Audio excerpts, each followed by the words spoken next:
Good evening. I'm Parker Finch with Channel 93 News, and we have just been informed on a breaking news story. There's actually maybe more to the internet than you may have access to. It is called the dark web.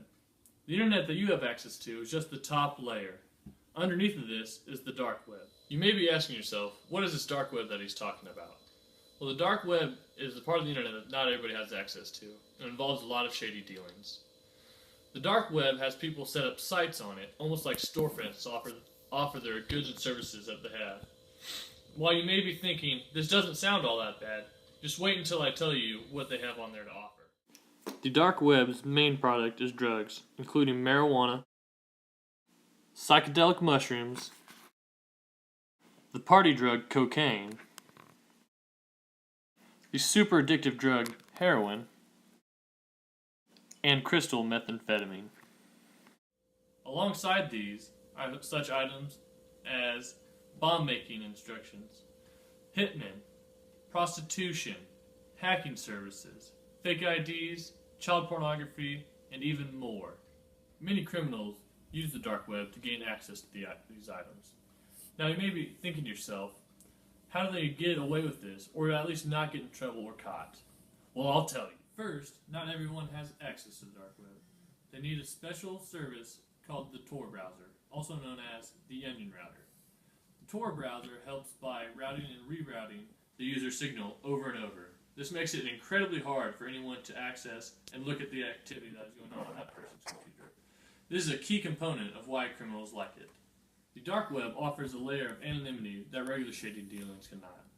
Regular shady dealings are usually done face-to-face, which increases the likelihood that either party will be caught by the police, or that one of the parties, the buyer or the seller, will rip the other one off and make off with all the goods. Not having to communicate directly with the buyer or the seller is also very appealing to criminals.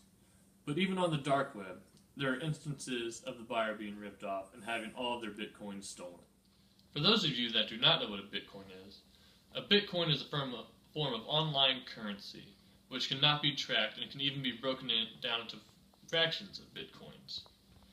Now back to the buyers being ripped off. Once the buyers pay the sellers sometimes close down their sites and just pocket the bitcoin without providing any form of service or product. There are some reputable dealers on the dark web. They continually provide services to the buyers, but they do occasionally close down their sites after being open for so long. This may be because they have a fear that they are being caught onto and want to close down shop before they get caught. Trying to track these criminals is very hard for law enforcement or other government agencies. It makes it hard because the Tor browser does all this rerouting, which makes it very hard to pinpoint the exact location of the user or the criminal that is on this computer. Also, the government agencies that are patrolling the dark web have specialized personnel to look through it. Because they are specialized, there is not enough of them to patrol the entire dark web and try and closing it down. Because there's not enough personnel trying to close down the dark web, it is helping it grow and spread its influence, which is attracting more and more criminals. As of now, that is all the information we have on the dark web. So from all of us at Channel 93 News, thanks for watching. We'll see you next time.